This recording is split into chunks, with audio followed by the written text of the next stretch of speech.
बिस्मिल्लाहिर्रहमानिर्रहीम। अल्हम्दुलिल्लाहि रब्बिल आलमीन वस्सलातु वस्सलामु अला सय्यिदिल अंबिया'i वल मुरसलीन व अला आलिहि व अस्हाबिहि अजमईन।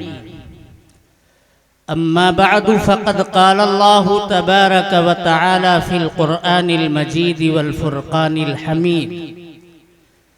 अऊज़ु बिल्लाहि मिनश शैतानिर रजीम। बिस्मिल्लाहिर रहमानिर रहीम।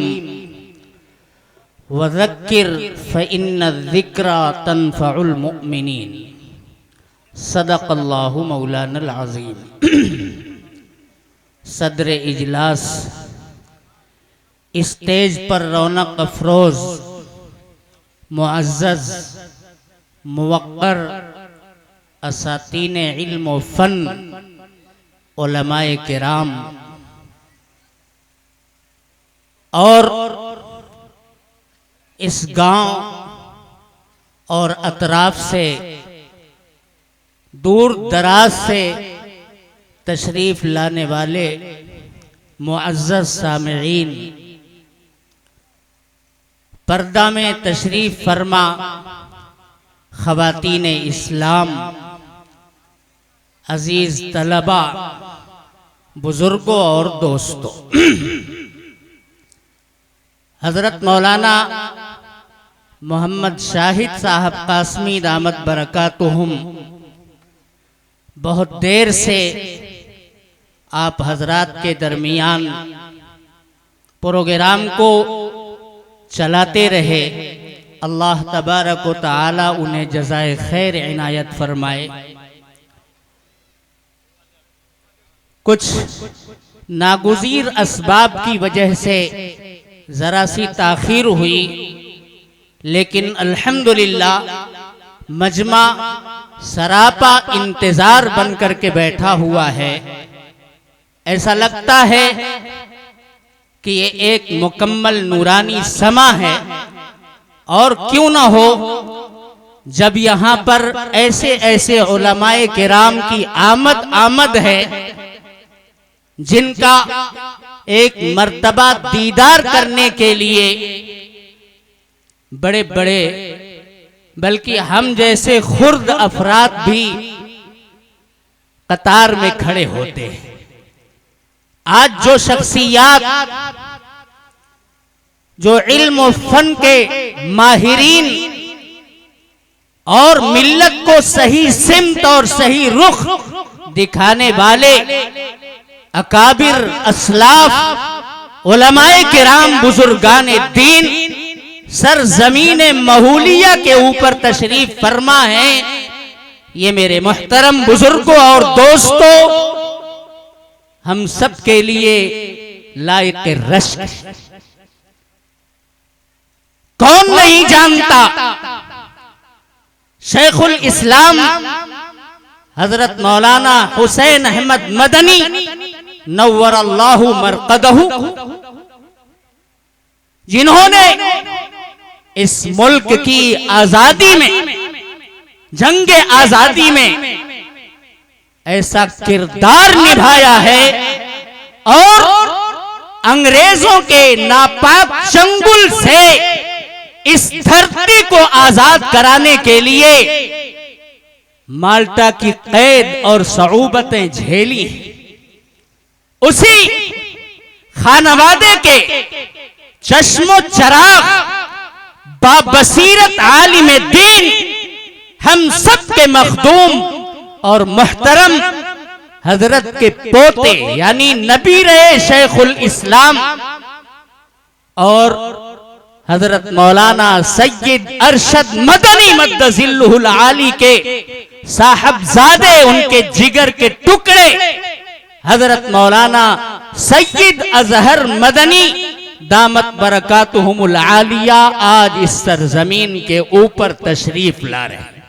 शायद ये पहला मौका होगा कि मदनी खानदान का, मेरे दोस्तों, इस अपने अतराफ के अंदर कोई आलिम दीन तशरीफ ला रहा है। हजरत वाला का इंशाअल्लाह आखिरी खिताब होगा और उन्हीं की दुआ पर ये मजलिस खत्म होगी। हमारे और आपके बुजुर्ग जमीयत उलमा महाराष्ट्र के जनरल सेक्रेटरी, मशहूर और मारूफ आलिम दीन, जिन्हें अगर तूतिए हिंद कहा जाए, इस तरह से मेरे दोस्तों वो गुफ्तगू फरमाते हैं कि दिल और दिमाग को उनकी बातें अपील करती हुई नजर आती हैं। मुफक्किर कौम व मिल्लत, खतीब उम्मत हजरत मौलाना हलीमुल्लाह साहब कासमी दामत बरकातुहुम तशरीफ ला चुके हैं और हमारे और आपके इंतहाई मुहतरम बुजुर्ग आलिम दीन हजरत मौलाना कफील अशरफ साहब अजहरी लखनवी दामत बरकातुहुम वो भी तशरीफ ला चुके हैं। अब बाज़ाब्ता इस इजलास का आगाज करने के लिए मैं मदरसा मुईनुल इस्लाम छितही, जो हजरत मौलाना मुनीर अहमद साहब दामत बरकातुहुमुल आलिया के फैज से अपनी तरक्की की मंजिलें तय करता हुआ आगे बढ़ रहा है, उसी इदारे के माय-ए-नाज कारी जनाब कारी अबुल कलाम साहब नामन खुर्द से मैं इल्तिमास करूंगा कि आप तशरीफ लाएं और अपनी तिलावत से इस पूरे मजमे को मशहूर करें, इनके ऊपर अपनी आवाज का भी जादू बिखेरें।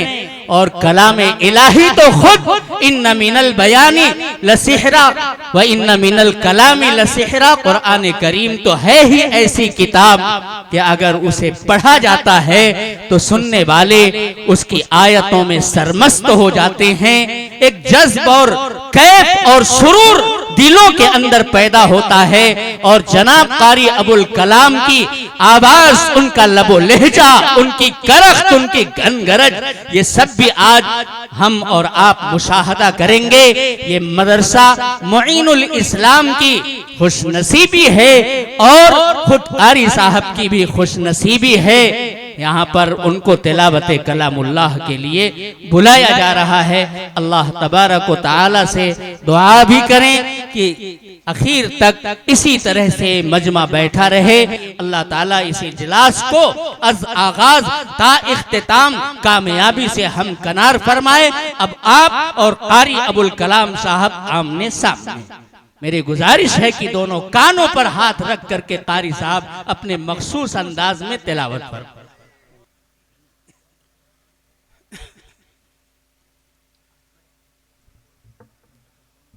औज़ु बिल्लाहि मिनश शैतानिर रजीम।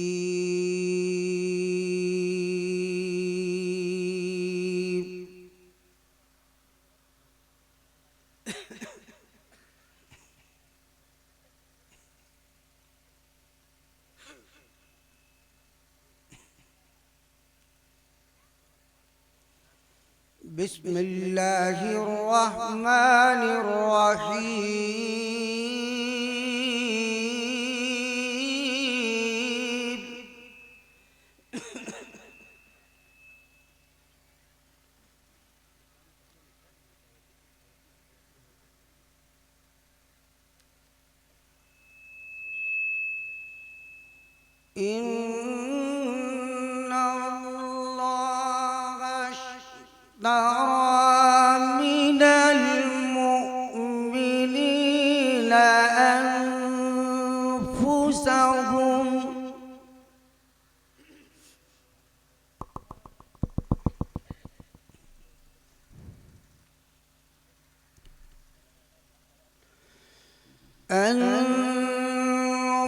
أنفسهم وأموالهم بأن لهم الجنة سبحان الله।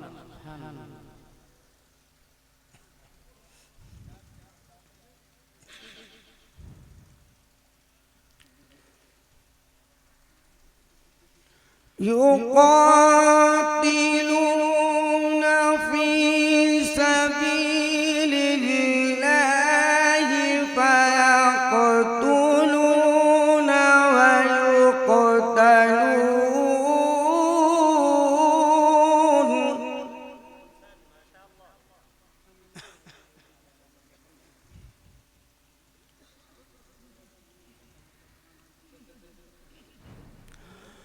وعدا عليه حقا في التوراة والإنجيل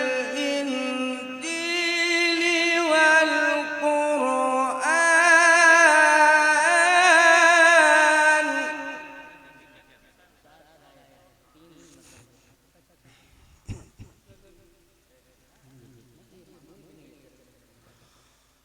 ومن أوفى بعهده من الله فاستبشروا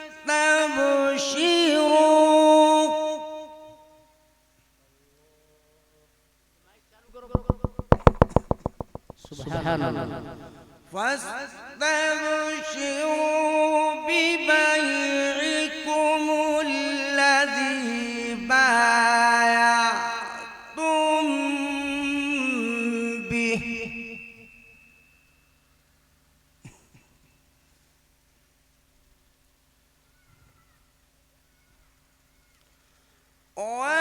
وذلك هو الفوز العظيم. سبحان الله. ما شاء الله.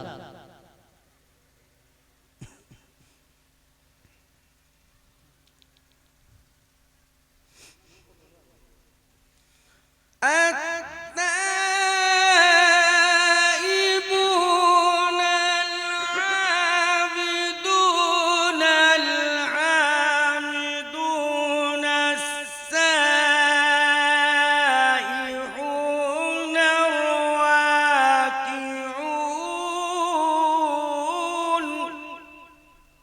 ما شاء الله. ما شاء الله.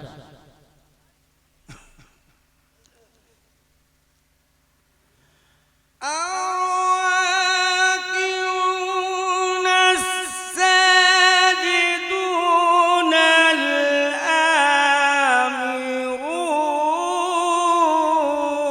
الآمرون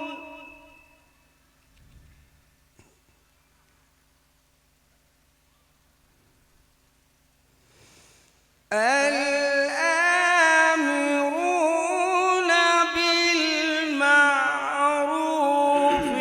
والناهون عن المنكر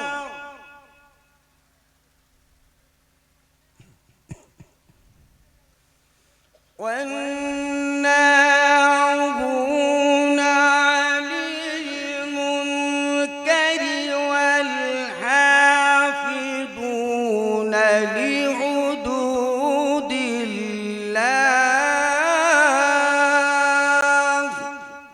سبحان الله. وبشر المؤمنين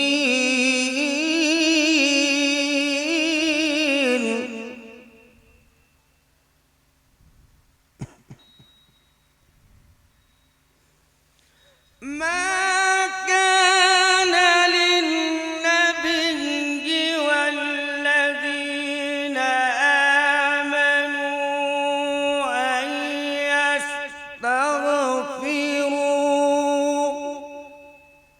سبحان الله. ما شاء الله. أن يستغفروا للمشركين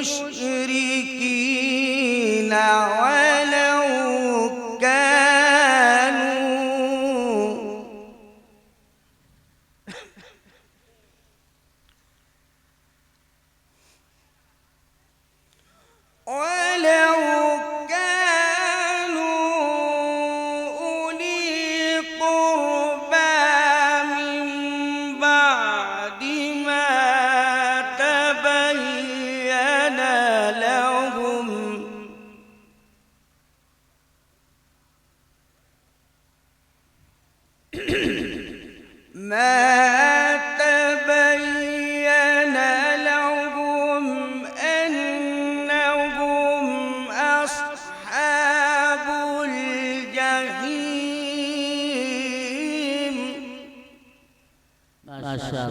माशाअल्लाह सुभान अल्लाह। وما كان استغفار إبراهيم لأبيه إلا عن موعدة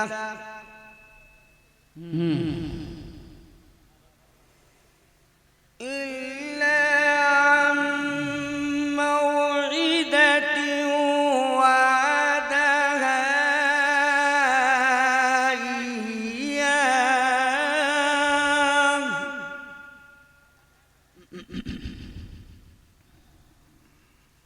ولما تبين له أنه عدو لله تبرأ منه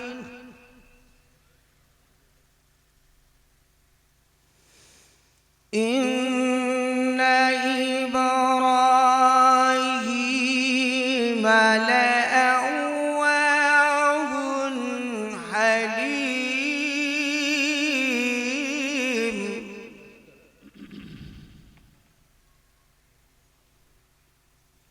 وما كان الله ليضل قوما بعد إذ هداهم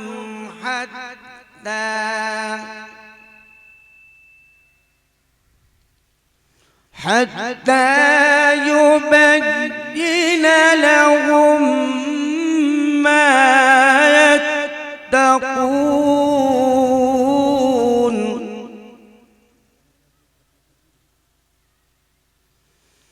إن الله بكل شيء عليم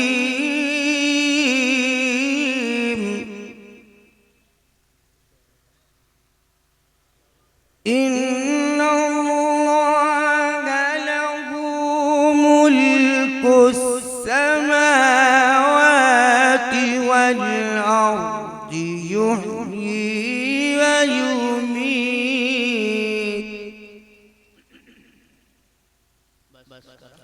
وما لكم من دون الله من ولي ولا نصير